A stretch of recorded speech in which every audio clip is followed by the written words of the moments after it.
Even 10 trillion US dollars won't do it when it comes to convincing North Korea to give up its nuclear ambitions.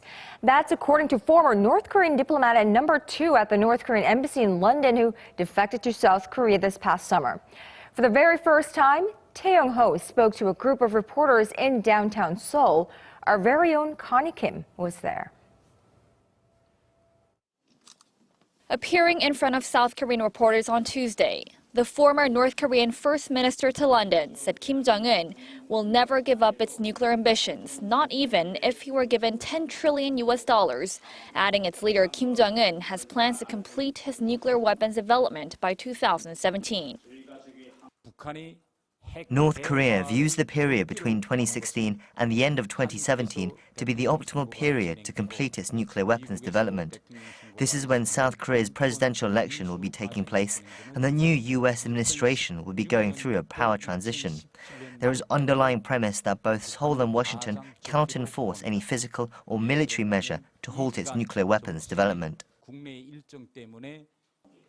By obtaining a nuclear state status, Thae said Pyongyang is likely to seek dialogue with Seoul and Washington and seek to lift sanctions against the regime and halt the annual South Korea-US military drills.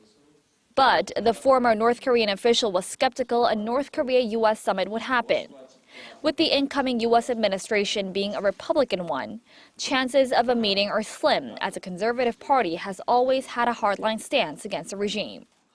Whether there is any possibility for the summit of US and North Korea, I don't think I'm in a position to give you any comment on it because it should be decided by next US President and Kim Jong-un.